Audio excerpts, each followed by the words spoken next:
Hey, hi, hello, welcome back to my channel. I'm Jesse, and today we're doing a bookshelf scavenger hunt, Halloween themed. I haven't thought of a title for this scavenger hunt yet, but I'm trying to think of something clever, so hopefully I came up with a clever title. You'll see it in the title currently. I am a Halloween lover. I love all things Halloween, so I put together some prompts to find some things on my bookshelf that relate to Halloweeny things, Halloween elements. So I'm gonna list all these prompts down below in the description. You don't have to have a bookshelf to do this. If you just want to do it with like library books or even ebooks, you totally should. So I'm going to list all the prompts down below in the comments. This is going to be a lot of fun, and I'm looking forward to seeing what books I have to match each prompt. Let's get started. Find a book with a pumpkin on the cover. This made me realize that there is a major lack of pumpkins on book covers, and I think that that is a major miss as somebody who loves pumpkins, loves all things pumpkin flavored. Yes, I am a pumpkin spice girly. I think we need more pumpkins on book covers. That's all I'm saying, okay? So publishers,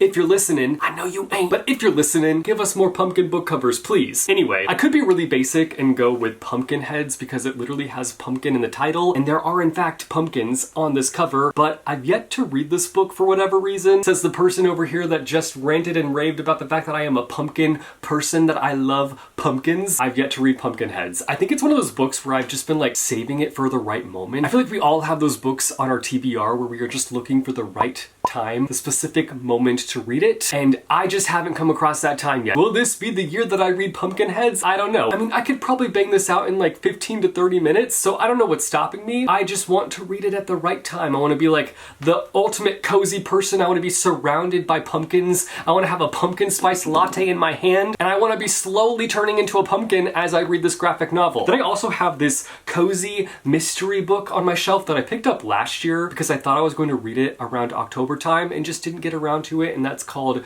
Caught Dead-Handed. It's a Witch City mystery. I feel like this October is also going to pass by and I will have not read this one. Not that I have to read this one in October, but like the mood reader in me is like, this is an October read. This is a Halloween read. So I guess I'll just save it for next October. As you can see, we've got a cat sitting on an orange.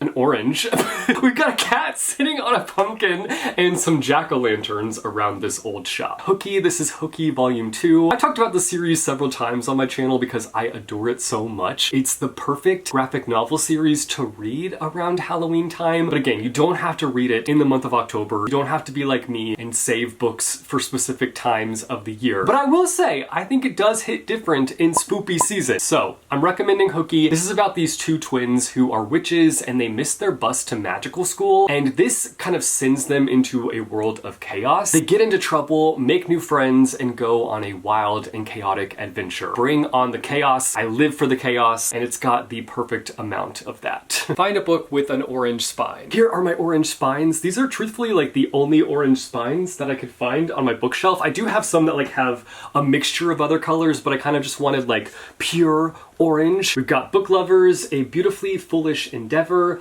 The Battle of the Labyrinth, and A Series of Unfortunate Events. This makes me wonder if I'm like not drawn to orange books. Like I'm not drawn to books that have either an orange spine or an orange cover. Like, as somebody who loves pumpkins so much, you'd think that I'd be drawn to the orange books, but apparently that's not the case. Find a book that has a witch as a character. For this one, I'm going with the graphic novel Witchy, which is a fantastic story, and it also has beautiful images as well, and I have a stupid story to go along with it. So I read Witchy a while back, and then one day ended up at my used bookstore, was browsing the shelves, and found this book called Witchy, and I was like, oh, I really like that green cover. The artwork looks really cool. I'm gonna buy that, take it home, and read it. So I did just that. I bought it, took it home, started reading it, and I was like, huh, I've definitely read this story before. Lo and behold, I did in fact already own Witchy and have already read it, and I've already really enjoyed it. So I ended up with 2 copies. I'm not exactly sure why there are 2 different copies of this book. I don't know if it was a publisher switch up or if it just got like a cover change at some point down the line, but they both say number 1 on the spine. But I will say, this bluer one looks a lot thicker than the green one, so I'm not sure. I'm not sure what's going on here. It's not a mystery that I decided to put my detective hat on and search up on, so if somebody wants to do that work for me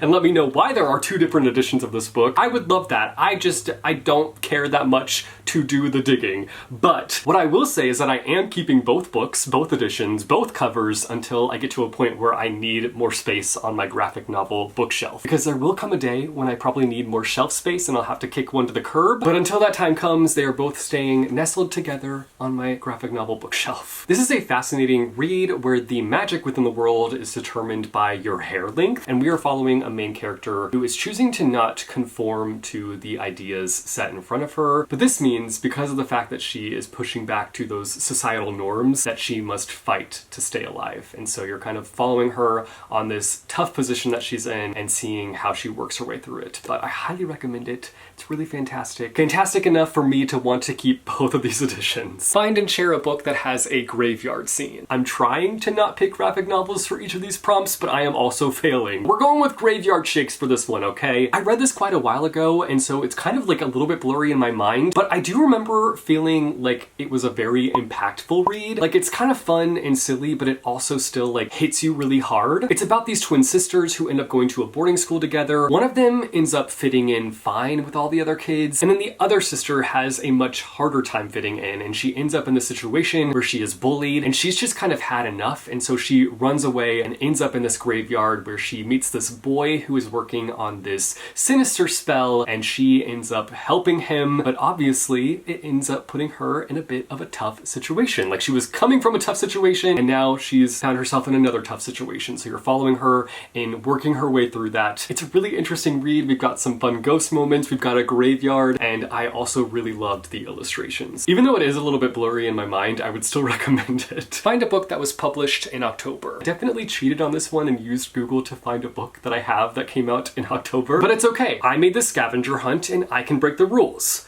There are no rules to this scavenger hunt, but apparently Paper Towns by John Green came out in October of 2008. I would rather pass away than talk about how long ago 2008 was, but yes, I was alive and thriving in 2008. I was in high school at that point, and I actually have a distinct memory of picking this book out and buying it because I bought it at a Borders bookstore, which if any of you were around and thriving in 2008 like me, you might remember Borders. It used to be like my go-to bookstore. I am still devastated that it's not around anymore. Like, I drive past the building that used to house Borders in my town often, and every time I pass by, my heart breaks a little bit more knowing that I was not able to stay around. A book that takes place on Halloween. You gotta go with the Halloween tree for this one, okay? I'm saying that as if I've read this book. I have not read the Halloween tree, but I do know that it takes place on Halloween and that it also involves a tree. So I've basically read this because of the fact that I can tell you it takes place on Halloween and that there's a tree.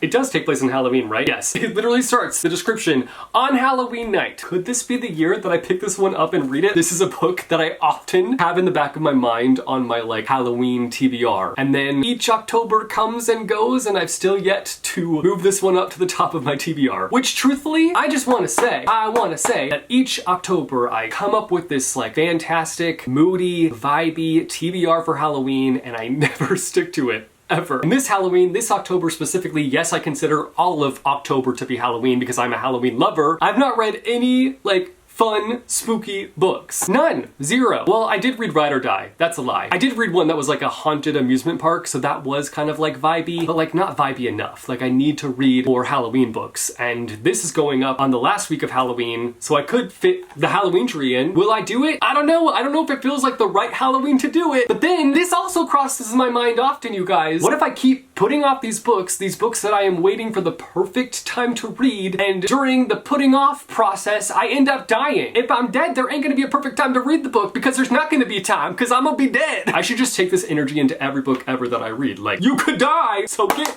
get cracking. Oh, I'm sorry, book. I'm sorry. A book that tricked you with a plot twist. Now, I'm sure that there's a book that blew my mind more than this one did when it came to the plot twist, but it's the one that I like thought of immediately when I looked at my bookshelf, and that is Little Monster. When I tell you this book had me shook to my core, I mean shook.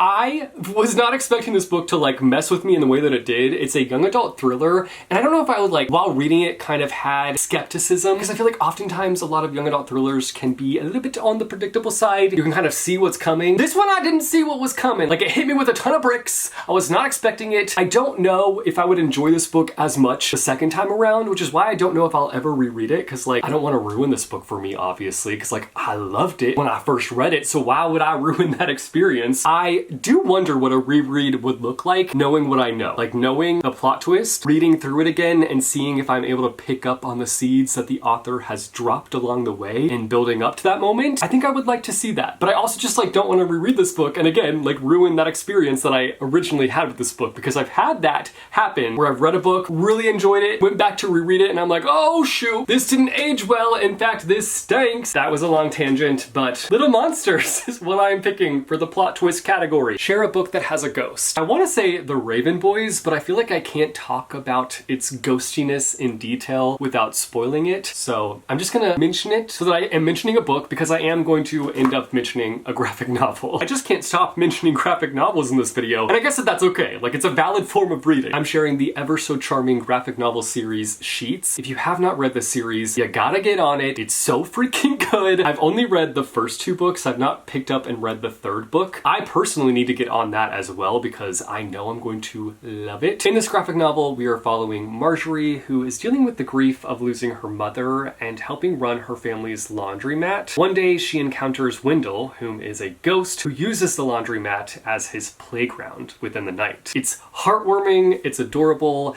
and it's also got a bit of a mystery element involved as well. I cannot recommend this one enough. I know I talk about it a lot around this time of year, but it's very fitting for this season. A story set in a haunted house. Listen, there is a book that I have not mentioned in a very long time on this channel that I could easily use for this prompt, but I'm not going to, because I don't think that it fits perfectly, because it's not necessarily a haunted house that's involved in this book, but like, it kind of is a haunted house when you think about it. So I'm not going to mention it because I've been holding myself back, and I've kind of been wanting to talk about other things and not just like hyperfixate on one series for the rest of my life. But it's tempting to bring that book up, which I kind of did just bring it up, but we're not going to talk about it. I'm also cheating for this prompt though, because I'm doing this picture book that I have checked out from the library currently called Hardly Haunted. I've been reading a lot of picture books lately for my job, and I've been trying to kind of like familiarize myself with them lately. So I picked up this book called Hardly Haunted, and it's about this little haunted house, as you can see, with all the lovely illustrations inside. I love picture books, and honestly, I'm excited that I get to read more of them as a part of my job. It's the best. A book title that has monster in it. I'm picking Celestial Monsters for this one. This is the sequel to The Sunbearer Trials. I read The Sunbearer Trials last year and was obsessed with it.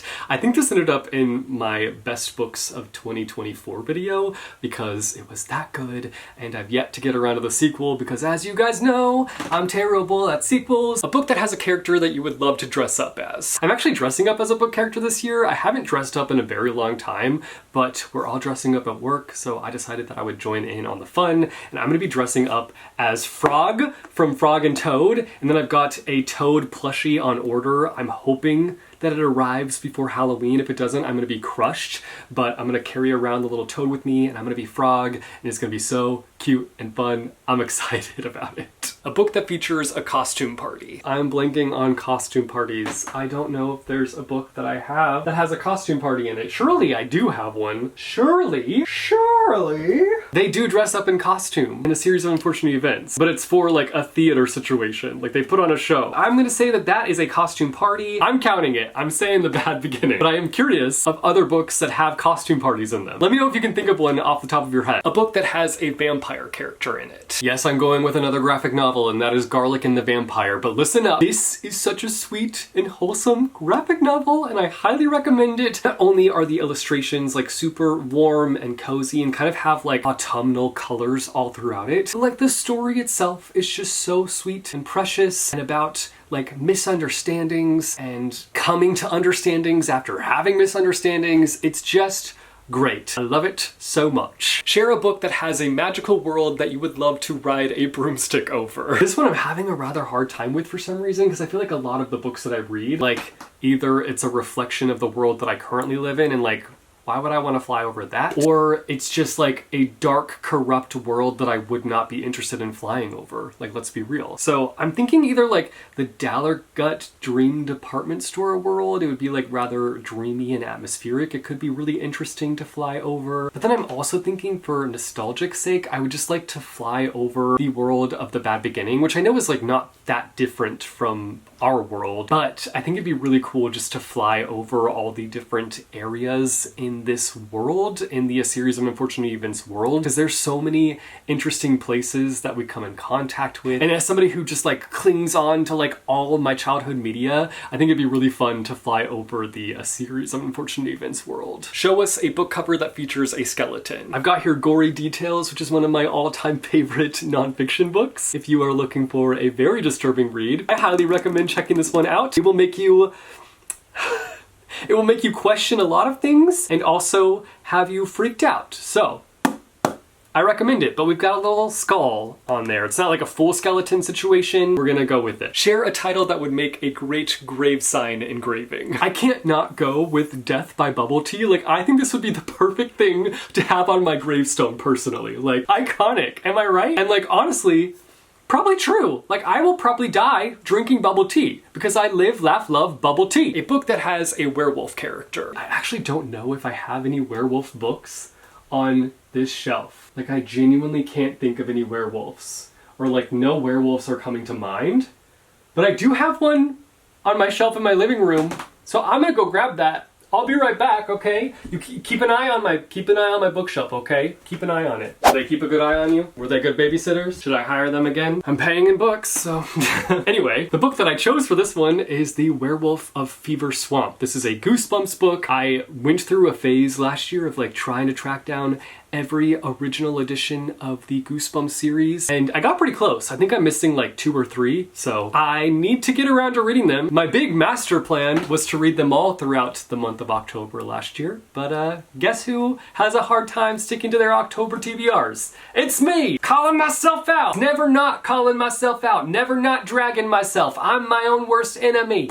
Lots of yelling today, I'm sorry. I'm sorry about the yelling, I'm just getting excited. These bookish challenges, these scavenger hunts of sorts, just bring out the yelling. I can't help it. And finally, share a book that has a black cat on the cover. I've got another book that I have not read, but it's got a black cat on it. This is a book that I picked up randomly recently called Chapter and Curse. This is a very beat up copy, but I recently went through a bit of a cozy mystery phase. I feel like I'm still in the cozy mystery phase. I just haven't picked one up in a little bit, but I just recently defeated my reading slump, so I'm working my way back to books and kind of reading all the things. So I definitely will have another cozy mystery phase, but I'm excited to get around to this one. It's set in a bookstore and it's about a poetry reading that ends in murder, and our main character is trying to figure out who done it? Who did the dang thing? That was it for this fun Halloweeny bookish scavenger hunt. I hope that you guys enjoyed it. I hope you got some nice book recommendations. Let me know down below in the comments your favorite, like, Halloweeny read. If you have a Halloweeny read. Like a book that has Halloweeny elements, so it can take place in a haunted house. It can take place in a graveyard. It can have a black cat. It can have pumpkins. Ooh, if you have any pumpkin books, let me know down below in the comments. Just no cookbooks, because your boy don't cook. But give me some recommendations down below in the comments. If you like this video, be sure to go and hit that like button. If you want to see more bookish content from me, be sure to go and hit subscribe, or go and hit that bell icon and you'll be notified every time I post new videos. As always, thank you guys so much for watching, and I will see you next time with a new video. Bye. Ooh.